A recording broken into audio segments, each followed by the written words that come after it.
भगवान श्री कृष्ण कहते हैं कि जीवन में कई बार हम हर संभावित समस्या के बारे में सोचने में अपने मस्तिष्क का प्रयोग करते हैं। दरअसल हमारा मस्तिष्क समस्याओं के बारे में सोचने के लिए नहीं बना है, उन्हें तो समाधान सोचने के लिए बनाया गया है। समाधान के बारे में सोचने के बाद हमारे मस्तिष्क का प्रयोग यह सोचने में होना चाहिए किस तरह इन सपनों को साकार किया जाए।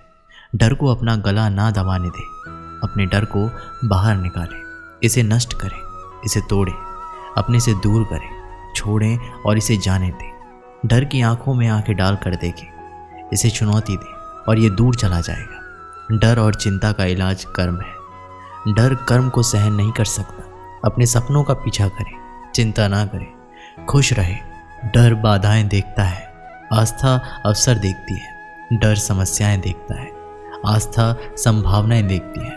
डर रुकावटों का पत्थर देखता है, आस्था सीढ़ी देखती है। अगर आप खुद को कमज़ोर मानते हैं तो आप खुद का नहीं भगवान का अपमान करते हैं। श्री कृष्ण कहते हैं कि एक हद तक भविष्य की चिंता करना भी ज़रूरी है। चिंता हमें मेहनत करने के लिए प्रेरित करती है। ये मानवीय प्रवृत्ति है कि मानव कुछ भी नहीं करना ज़्यादा पसंद करते हैं और भविष्य की चिंता ही इस आराम की आस्था से मनुष्य को बाहर लाती है। परिणाम की चिंता ना हो तो विद्यार्थी उतनी लगन से पढ़ाई ही नहीं करेंगे। मोटापे की चिंता ना हो तो लोग खाने पे रोक नहीं लगाएंगे। और भी बहुत से उदाहरण हैं, लेकिन इन दोनों से ये समझ आ जाता है कि भविष्य की थोड़ी चिंता ज़रूरी है। अगर आप ज़रूरत से ज़्यादा परेशानी मोल ले रहे हैं तो बेशक भविष्य की ये अतिरिक्त चिंता आपके लिए चिंता का विषय बन जाएगी। इससे बचने का सबसे आसान तरीका है आज का काम पूरी ईमानदारी से करें। विषय, मुद्दा या बात कुछ भी हो, बस ये देखिए आज आपके पास जो कुछ भी काम था करने को, उसके साथ आपने न्याय किया या नहीं।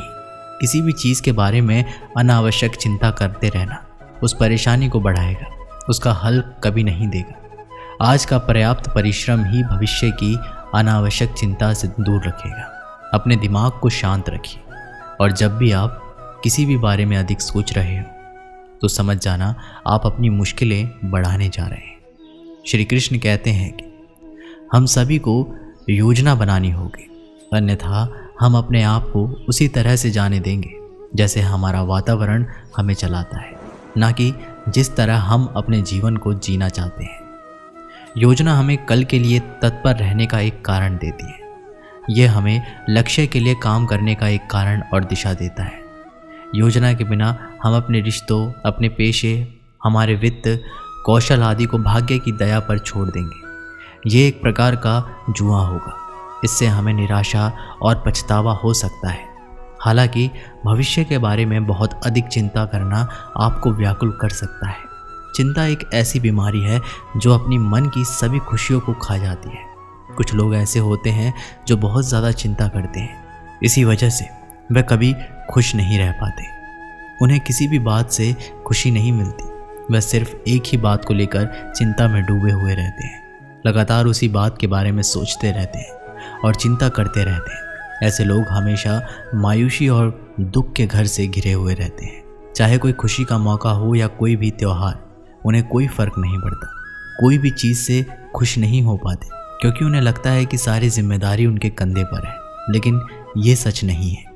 कई बार आपके चिंता में रहने से बनता हुआ काम भी बिगड़ जाता है। परिवार में अगर एक इंसान चिंता में रहता है तो सभी परिवार के लोगों को भुगतना पड़ता है और वही माहौल पूरे परिवार में कोई भी खुश नहीं रह पाता।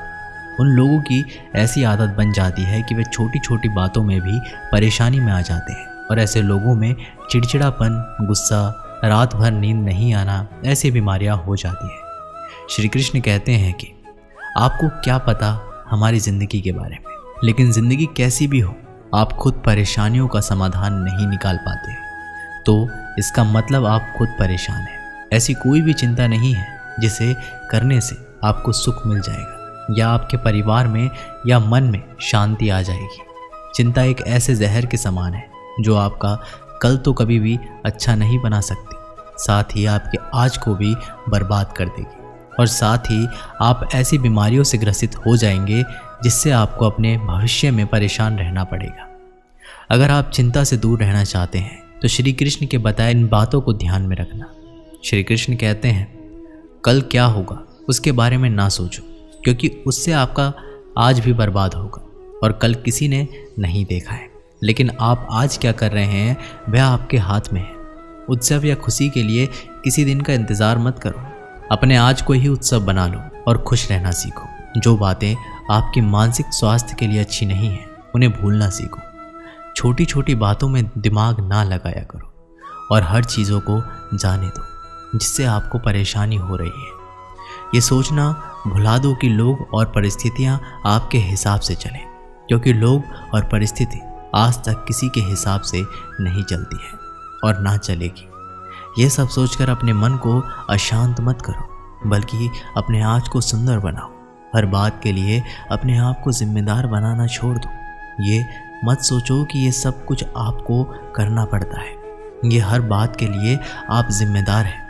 ये सोचना शुरू करो कि आपसे पहले भी सब कुछ चलता आया है और आपके बाद भी चलेगा। कोई कुछ करे या ना करे, लेकिन आप ये सोच अपने आप के मन को भारी ना करें। परेशानी हर किसी की ज़िंदगी में है, सभी फैमिली में आती रहती है। आप ऐसे पहले इंसान नहीं हैं जिनका ये रोना है। मस्त रहो, स्वस्थ रहो, यही एक चीज़ अपनाओ। आप अपनी बातों को मन में ना रखो। कई लोग ऐसे होते हैं जो अपनी बातों को कह नहीं पाते और अंदर ही अंदर घुटते रहते हैं, जिसके कारण कभी खुश नहीं रह पाते, क्योंकि आपके अंदर की खुशियाँ मरती जाती है। आप डरना छोड़ दो कि उनको बुरा लगेगा या फिर रिश्ते में परेशानी आएगी। डरो मत, चिंता मत करो, बस ये बातें कहने की हिम्मत रखो जो आपके अंदर ही अंदर खाई जा रही है। इस वजह से आप अपने आप को गंवा सकते हैं, क्योंकि दूसरों की चिंता की वजह से आप अपने आप की खुशियाँ गंवा रहे हैं, साथ ही अपने परिवार की खुशियाँ भी। इसलिए ज़िंदगी को काटो मत, ज़िंदगी जीना सीखो। इससे हर एक छोटे छोटे पल को जीना सीखो। ज़िंदगी इतनी खूबसूरत बन जाएगी कि आपको पता भी नहीं चलेगा। इसलिए चिंता करना छोड़ो, हर हाल में खुशियाँ ढूंढो। चिंता और परेशानी को लेकर भगवत गीता में भगवान श्री कृष्ण कहते हैं, मन का बेचैन होना उसका स्वभाव है। हमारे मन को लगता है कि अगर वह अलग अलग बातों के बारे में सोचता रहेगा तो हमें आने वाली हर मुश्किल और मुसीबत से बचा लेगा, पर ऐसा होता नहीं है। हम अपने जीवन का काफ़ी अधिक समय सोच विचार करके परेशान होने में निकाल देते हैं। भगवान श्री कृष्ण कहते हैं, मन का ये स्वभाव बदलना मुश्किल ज़रूर है, असंभव नहीं। अच्छा, अब आप एक बात बताइए, क्या आप कौवे को कह सकते हैं कि वो काँव काँव की आवाज़ ना करें? या फिर क्या आप किसी मेंढक को कह सकते हैं कि वह पानी देखते ही ऊंची ऊंची उछाल ना मारे? हमारे मन का भी कुछ ऐसा ही है। जीवन में कुछ भी होता है, अच्छा या बुरा, हमारा मन उस पर काँव काँव काँव काँव करने लगता है। काँव काँव से मेरा मतलब है कि चिंता करना, व्याकुल होना। कोई बुरी बात होती भी नहीं है और मन परेशानी की ऊंची ऊंची लपेटें लेने लगता है। कभी कभी तो मुझे ऐसा लगता है कि हम में से कई लोग सिर्फ परेशान होने के लिए जीते हैं। सारी परेशानियां, पीड़ा, दुविधा अक्सर हमारे मन की बनाई हुई कहानियां होती हैं। भगवान श्री कृष्ण हमें मन को शांत और स्थिर करने के लिए 2 उपाय बताते हैं। पहला, ध्यान लगाना या करना। दूसरा, वैराग्य भाव सीखना। अब ध्यान या मेडिटेशन शब्द सुनते ही आप में से कई लोग कहेंगे कि आप आंख बंद कर सांसें अंदर बाहर नहीं ले सकते। यहाँ हम सब गलती कर बैठते हैं। मेडिटेशन या ध्यान का मतलब सिर्फ आंख बंद कर बैठना नहीं होता। मेडिटेशन का मतलब होता है अपना पूरा ध्यान किसी चीज़ पर लगाना, उसे हटने नहीं देना। अगर आप रोटी बना रहे हैं तो सिर्फ उस बात पर ध्यान दीजिए। अगर आप पिक्चर देख रहे हैं तो अपना पूरा ध्यान पिक्चर पर लगाएं। ये मत सोचिए कि पिक्चर देखकर आप अपना कितना वक्त बर्बाद कर रहे हैं। जब आप जीवन के हर छोटे बड़े काम को पूरे ध्यान से करते हैं तो आपका जीवन ही एक मेडिटेशन बन जाता है। ऐसे जीवन में शांति, स्थिरता, साहस और सफलता का होना अनिवार्य है। वैराग्य का अर्थ ये नहीं कि आप सब कुछ छोड़कर जंगल में जाकर बैठ जाएं। वैराग्य का सच्चा अर्थ है कि आप जो काम कर रहे हैं उसका क्या नतीजा या रिजल्ट निकलेगा उसकी चिंता ना करें। जैसा अगर आपने कोई इंटरव्यू दिया, आप ये कर सकते हैं कि पूरे मन से तैयारी करें और अपना बेस्ट दें। वह नौकरी मिलना या ना मिलना आपके हाथ में नहीं है। इस नतीजे के पीछे अलग अलग चीज़ें हैं, जो आपके बिल्कुल बस में नहीं। तो जिस चीज़ के बारे में आप कुछ कर नहीं सकते तो उसके बारे में चिंता भी क्यों करना। वही वैराग्य का सच्चा मतलब है। और यही भगवान श्री कृष्ण का दूसरा उपाय मन को चिंता की लपटों से बचाने का। याद रखिए, आप पूरे के पूरे इंसान हैं, समझदारी, संयम और कुशलता से भरे इंसान।